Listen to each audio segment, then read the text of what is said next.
Imagine being able to see gaps in conventional wisdom where others only see boundaries, like Caesar did when he crossed the Rubicon. That mindset could revolutionize the way you approach obstacles and lead to unprecedented success. Hello, listeners.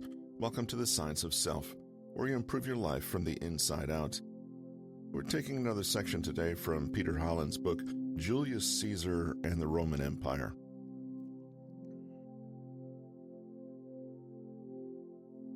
Chapter 5, the Caesarean Synthesis. To walk through the ruins of the Roman Forum today is to walk through a landscape of ghosts. But none looms larger than the man whose funeral pyre once lit up the night sky near the Regia.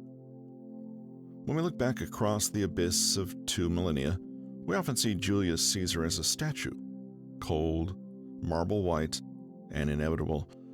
But the Caesar of history was not a statue. He was a master of fluidity, a man who lived in the friction between the old world of the Senate and the new world of the empire. He was the architect of a synthesis that took the fractured pieces of the Roman Republic and fused them into a singular lethal engine of power. To understand how a human being could collapse a 500-year-old system and replace it with himself, we must decode the 3 fundamental traits that defined his life: his audacity as a strategic weapon, his mastery of the media, and his ability to integrate the battlefield with the courtroom. This was the Caesarean Synthesis, a blueprint for power that did not just change Rome, but created the very concept of the West. 1. Audacity as strategy. The psychology of the gap. If there is one thread that connects the young man defying Sulla in the streets of Rome to the master of the world crossing the Rubicon, it is a psychological phenomenon we might call the psychology of the gap. Caesar succeeded throughout his life because he operated in the place where his opponents believed action was impossible. He understood, perhaps better than any man in history, that the greatest limitation on human action is not physical but mental. In the rigid, tradition-bound world of the Roman aristocracy, behavior was governed by a set of unwritten rules, the mos maiorum. Caesar's genius lay in his realization that these rules were only as strong as the collective will to enforce them. He saw that the Senate functioned on the assumption of a shared reality, a mutual agreement on what was done and what was not done. Caesar, however, looked at the chessboard and realized he could simply pick up the pieces and move them in ways the rules didn't allow. In Chapter 1, we saw this in his refusal to divorce his wife at Sulla's command. To the Roman elite of the time, Sulla was an unstoppable force of nature, a man who had mastered the art of the proscription and turned the city into a slaughterhouse. To defy him was not just brave, it was considered a form of madness. But Caesar recognized a gap in Sulla's power, the gap between the dictator's ability to kill and his ability to break a man's dignitas. By choosing potential death over submission, Caesar won a psychological victory that shielded him for the rest of his career. He understood that once you show a tyrant you do not fear death, you become a variable they cannot calculate. This early act of defiance wasn't just about a marriage. It was a laboratory for the rest of his life, proving that the established order was far more fragile than it appeared. It taught him that the impossible is often just a social construct. This audacity reached its military zenith at Alesia, as described in Chapter 2, when Caesar built his double line of fortifications. He was operating in a space that defied every rule of ancient warfare. He was simultaneously the besieger and the besieged, a paradoxical position that should have led to his annihilation. To his Gallic enemies, the idea of a Roman army locking itself in a wooden cage between 2 massive forces was absurd. They waited for the Romans to panic, to break, or to retreat. But Caesar lived in that gap of uncertainty. He knew that if he could hold the center, the sheer psychological weight of his refusal to move would eventually shatter the morale of the relief army. He didn't just fight the Gauls. He fought their conception of what was possible. He leveraged the claustrophobia of the siege to create a pressure cooker where only his own discipline remained constant. This willingness to endure extreme vulnerability for the sake of a strategic trap became his signature. He thrived in the no man's land of risk, where more cautious men saw only death. This was not recklessness, though his enemies often called it that to comfort themselves. It was a calculated understanding of human inertia. Most men, even great men like Pompey, wait for the right moment. The moment when the logistics are settled, the omens are good, and the law is on their side. Caesar realized that by acting before that moment, he could seize a momentum that no amount of preparation could overcome. When he crossed the Rubicon with a single legion, as we explored in Chapter 3, he wasn't just gambling. He was exploiting the gap between the Senate's decree and their ability to enforce it. While they were still debating the legalities of his command in the comfort of their villas, he was already at their gates. He understood that in the theater of power, speed is the ultimate form of legitimacy. This speed was as much cognitive as it was physical. He outthought his rivals by refusing to acknowledge the barriers they took for granted. He created facts on the ground that made their debates irrelevant. By the time the Senate had decided on a course of action, Caesar had already changed the environment in which that action would take place. The implications of this psychology of the gap were profound for the future of Rome. It demonstrated that a singular decisive will could overrule 1,000 years of consensus if it moved faster than the consensus could react. This realization created a permanent fracture in the Roman psyche. It meant that henceforth, safety lay only in being the first to strike, a lesson that would fuel centuries of subsequent civil wars. Caesar had exposed the central weakness of the Republic, that it was a system built on trust and delay, two things he had no intention of respecting. He showed that the law is only a barrier if you allow it to be, and in doing so, he taught every ambitious man who followed him that the only real rule is power. 2. The media strategist, Latin as a siege engine. While Caesar's words won him provinces, it was his pen that won him immortality. He was perhaps the first truly modern media strategist, a man who understood that in a sprawling empire, the narrative of the war is as important as the war itself. He used the Latin language not as a medium of expression, but as a siege engine designed to batter down the skepticism of the Roman public. He understood that for a general in the field, the most dangerous enemy is not the one in front of him, but the one behind him in the Senate House, whispering in the ears of the voters. To combat this, he created a literary style that was as disciplined and lethal as his legions. His Commentarii de Bello Gallico, commentaries on the Gallic War, are a masterclass in psychological manipulation disguised as plain recording. By writing in the third person, referring to himself always as Caesar, he achieved a tone of detached, objective authority. He wasn't telling you his opinion. He was telling you what Caesar had done, as if he were an impartial observer recording the movements of a force of nature. This stripped away the appearance of ego, making his most self-serving actions seem like historical necessity.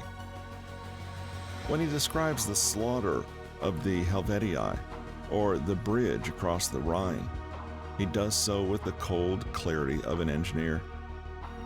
This was designed to neutralize the moral objections of his critics in Rome.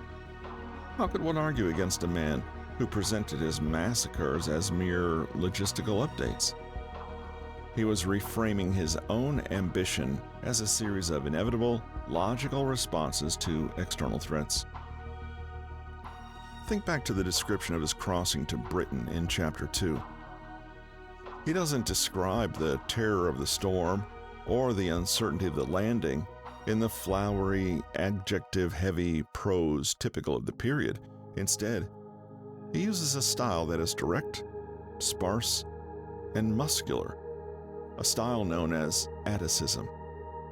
He describes the tides, the placement of the ships, and the engineering of the bridges with a geometric precision. This was a delicate PR weapon. By presenting himself as a rational, clear-headed administrator of violence, he was reassuring the Roman middle class, the equestrians and the merchants, that their interests were in safe hands. He was the fixer, the man who brought order to the chaos of the barbarian north. He transformed himself from a politician into a personification of Roman efficiency, a man who did not seek power, but was simply the most qualified to hold it. He understood that the Roman people were weary of the chaotic, emotive politics of the Forum. They wanted a man who could speak the language of results. Furthermore, Caesar understood the power of the soundbite long before the term existed. His most famous phrases, Alea iacta est, the die is cast, Veni vidi vici, I came, I saw, I conquered, were not just spontaneous outbursts. They were carefully crafted branding. They were short, rhythmic, and impossible to forget. They traveled through the streets of Rome like a virus, simplifying complex geopolitical realities into a singular narrative of his own inevitability. He was weaponizing the language of the Republic to build the foundations of a monarchy. Every dispatch he sent from Gaul was a brick in the monument he was building to himself, ensuring that by the time he returned to Rome, the public had already lived through his victories in their imagination. He had conquered the Roman mind long before he re-entered the city's gates, turning his readers into his involuntary accomplices. He understood that whoever controls the vocabulary of a conflict ultimately controls its outcome. The consequence of this media mastery was the birth of Caesarism, a political reality where the leader's public image is as vital to his power as his actual commands. He set the standard for the princeps, the first citizen who rules through a carefully managed facade of republican modesty. He taught his successors that the secret to absolute power is to never call it by its name. By using the plain language of the camp and the ledger, he made the unthinkable seem mundane. He stripped the monarchy of its crowns and scepters and replaced them with the bureaucratic language of reports and necessities. In doing so, he created a template for modern authoritarianism, the leader who rules not as a king, but as the ultimate public servant, a man whose power is supposedly derived from his unique ability to get things done. 3. The integrated tactician, the unified field of power. The third pillar of the Caesarean synthesis was his ability to integrate disparate fields of human activity into a single, unified strategy. Most Romans of his era were specialists. They were either great lawyers like Cicero or great generals like Pompey. Caesar refused to accept this division. He realized that the battlefield, the courtroom, the grain market, and the bedroom were all part of the same theater of operations. He viewed the world as a unified field of power where a victory in one sector could be leveraged for a breakthrough in another. This was the total war of the Roman mind, where politics was simply warfare by other means, and vice versa. In Chapter 3, we examined his campaign in Egypt. A traditional general would have focused solely on the military relief of Alexandria, but Caesar understood that the political survival of Cleopatra and the grain supply of the Roman mob were inextricably linked to his military position.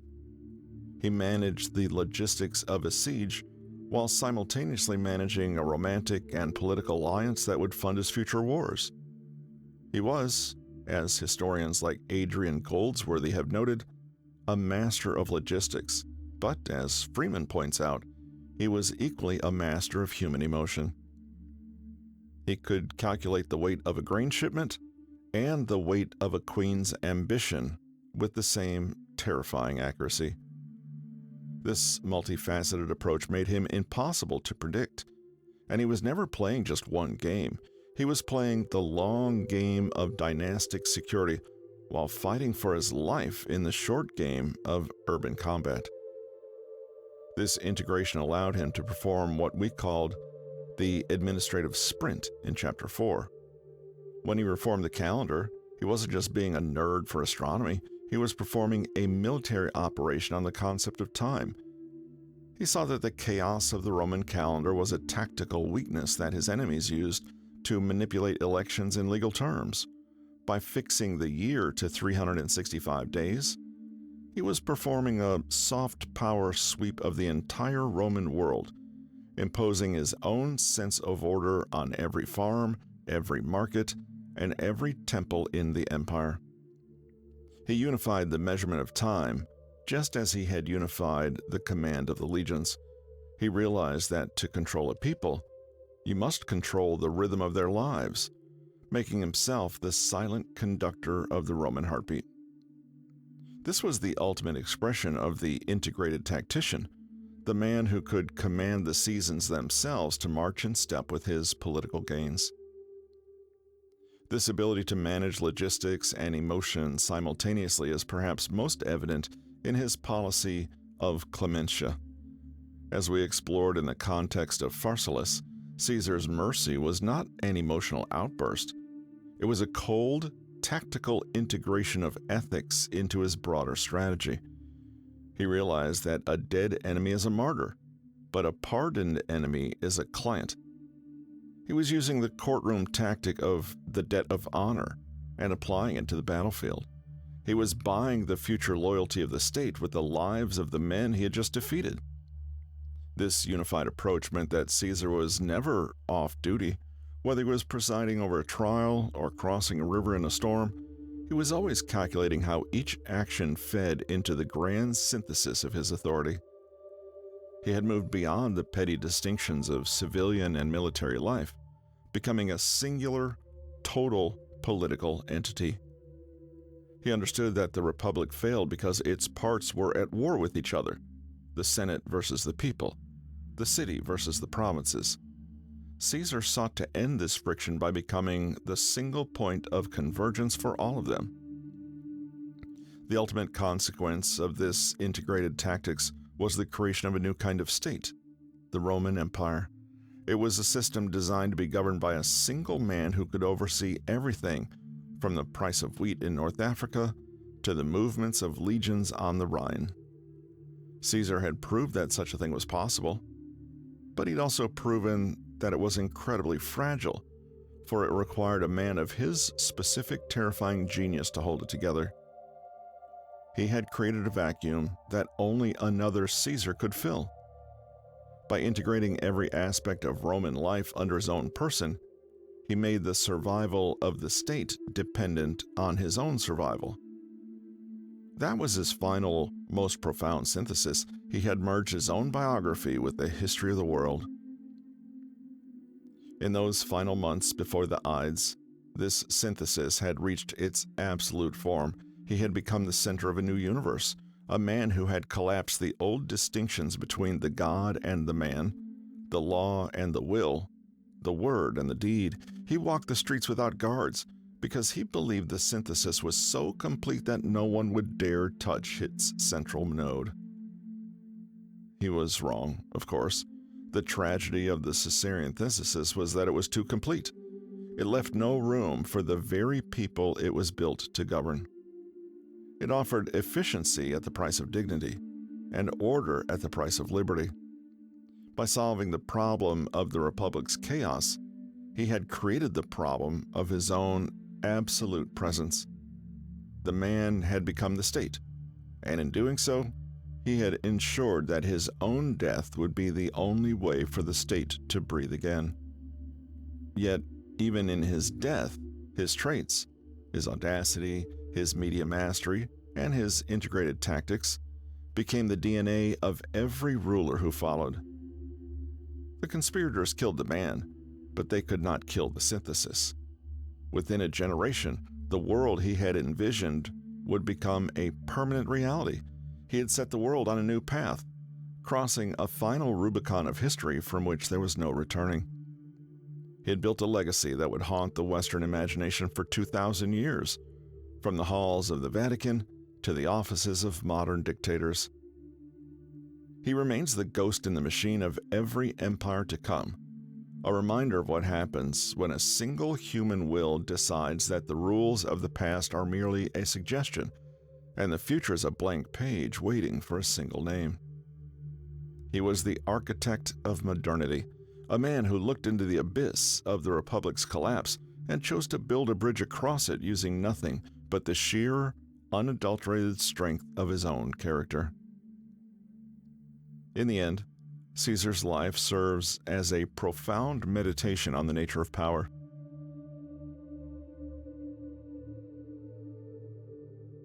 When we look at the life of Julius Caesar, we uncover a leader who not only navigated but mastered the art of bridging psychological barriers and leveraging media to create an unassailable image. His strategic integration across various domains of governance highlighted his relentless pursuit towards a unified vision of power and efficiency. The takeaway for today is that breaking through perceived limitations often requires understanding the gap between beliefs and possibilities and aligning all actions under a cohesive strategy.